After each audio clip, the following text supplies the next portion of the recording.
Olá, amigo, graça e paz. Começa aqui mais um episódio do projeto Tetelestai, Vozes no Deserto. Glória a Deus nas maiores alturas e paz na terra entre os homens que Ele quer bem. Com esse verso de Lucas capítulo 2, verso 14, foram entoadas o cântico dos anjos que deram boas-vindas àquele que seria o maior homem de toda a história do planeta Terra. Aquele homem que dividiria a história em dois e aquela pessoa que mais influenciaria pessoas no decorrer de toda a história. Seu nome, Jesus Cristo. Sim, ele veio pela primeira vez e ele prometeu que vai voltar pela segunda vez. O objetivo desse estudo vai ser a gente relatar fatos que aconteceram na ocasião da sua primeira vinda. Você pode imaginar que Cristo ele veio num momento talvez aleatório da história, talvez que foi escolhido não com antecedência ou foi feito um planejamento, né? Dizendo assim melhor sobre o que ele viria de fazer aqui na Terra. Mas saiba você que Cristo ele veio cumprir um roteiro nos mínimos detalhes já pré-estabelecidos pela própria Escritura, pela própria Palavra de Deus. Já havia indícios de que ele viria. O povo de Israel, ele ansiava pela primeira vinda do Messias. Só que, ao contrário do que a gente imagina, eles não estavam preparados para o que viria a acontecer. Como nós vamos ver agora no Evangelho de João, capítulo 1, diz o seguinte: no princípio era o Verbo, e o Verbo estava com Deus, e o Verbo era Deus. Ele estava no princípio com Deus.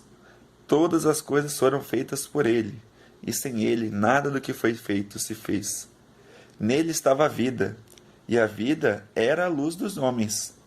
E a luz resplandece nas trevas, porém as trevas não a compreenderam. Perceba, amigos, que mesmo Cristo sendo a luz do mundo, mesmo Cristo sendo o intermédio que foi feito a todas as coisas, ainda assim os homens não enxergaram. Por quê? Porque nós habitamos um mundo de trevas espirituais.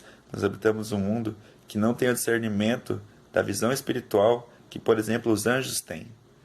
Então, nós sabemos que aqui neste mundo nós temos um grande conflito. Um conflito entre o bem e o mal, entre a luz e as trevas, entre Deus e o inimigo de Deus. E Cristo ele veio para uma missão muito específica. Ele veio ser o libertador do seu povo. E aí o povo de Israel, que já estava acostumado com um libertador que foi um grande libertador lá do Antigo Testamento, se dizer Moisés veio libertar o povo de Israel do jugo, da escravidão dos egípcios. Porém, Cristo ele veio libertar o seu povo, que são todas as pessoas de todas as épocas, da escravidão do pecado. Não somente uma escravidão de um reino político, de um reino religioso, uma opressão feita por mãos humanas, mas sim uma opressão espiritual. Porque o pecado, ele trouxe ao ser humano um cativeiro. Assim como foi relatado pelo nosso amigo Lucas no último estudo, que ele trouxe que no Gênesis, quando o homem decidiu transgredir a lei de Deus, ele se tornou prisioneiro. Então, Cristo ele veio nos libertar. A palavra de Deus, ela nos liberta. E ele veio combater nos mínimos detalhes todas as acusações do inimigo de Deus, que era que a lei de Deus não poderia ser cumprida, que a lei de Deus era injusta, e ele veio combater nos mínimos detalhes. Nós vamos, com certeza, aprofundar esses detalhes mais para frente, mas eu gostaria de me ater aqui, nesse estudo de hoje, sobre a primeira vinda e o nascimento do nosso Salvador. Nós temos algumas profecias que já ilustram, que prefiguram a sua primeira vinda, assim como está lá em Isaías capítulo 9, no verso 6. Isaías capítulo 9, verso 6 é uma profecia muito importante. Diz o seguinte: porque um menino nos nasceu, um filho nos deu, e o principado está sobre os seus ombros, e o seu nome será Maravilhoso, Conselheiro, Deus Forte, Pai da Eternidade, e príncipe da paz. Perceba, irmãos, que maravilha esta promessa. Essa promessa dizia que um filho seria dado, um príncipe seria regido. E ele teria todos os atributos de Deus. Maravilhoso, conselheiro, Deus forte, Pai da eternidade, príncipe da paz. Que outra pessoa poderia ter todos esses atributos senão o próprio Filho de Deus? E temos também uma profecia que está lá em Miqueias capítulo 5, no verso 2, que diz o seguinte: E tu, Belém Efrata, posta pequena entre as milhares de Judá, de ti sairá o rei que reinará sobre todo Israel. Perceba que esta profecia é bem específica porque ela traz a cidade que sairia o Salvador, Belém Efrata. E foi lá nessa cidade de Belém que foi guiado por uma estrela 3 reis magos, 3 reis que eles não faziam parte do povo judeu. A Bíblia não traz muitos detalhes de onde seria a sua origem, de qual país, mas nós sabemos que eles vêm do Oriente. E esses reis, eles eram estudiosos das profecias, porque eles estavam atentos ao dia, à hora, à ocasião em que haveria de vir o Messias. E isso é algo muito importante para nós refletirmos neste dia. Por quê? Porque eles não faziam parte do povo, eles não tinham obrigação, vamos colocar assim, moral de saber interpretar as profecias.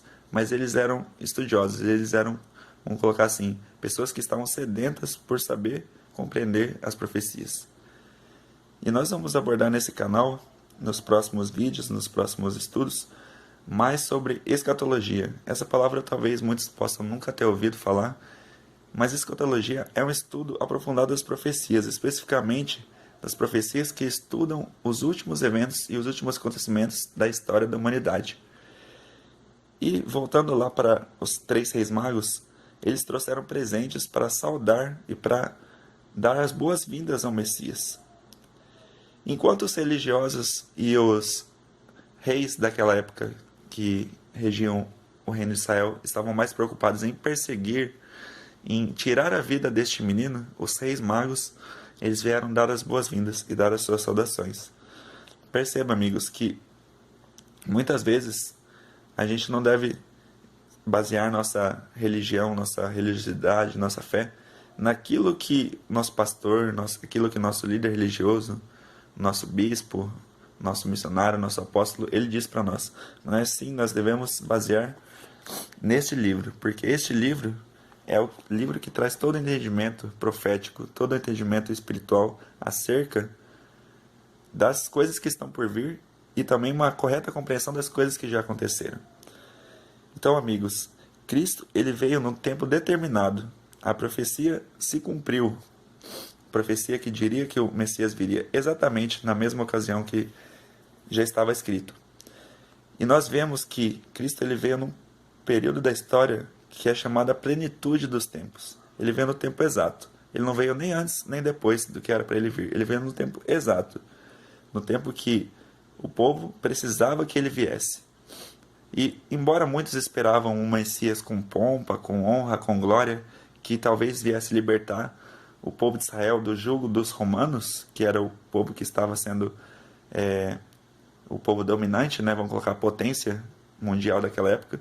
Porém, eles não guardavam um Messias humilde, um Messias que veio ser hospedado numa manjedoura. Imagine você, o rei de todo o universo, ser hospedado numa manjedoura, algo que é feito para colocar animais. E eu digo uma última coisa para vocês. Se você acha que Cristo foi injustiçado por ter sido hospedado num lugar desse, talvez existiam muitas hospedarias, muitos hotéis naquela época, albergues, que não hospedaram o Salvador. Porém, o Salvador, ele teve um local de hospedagem que não era o correto, que não era o justo. Mas ele não nos trata como nós tratamos ele.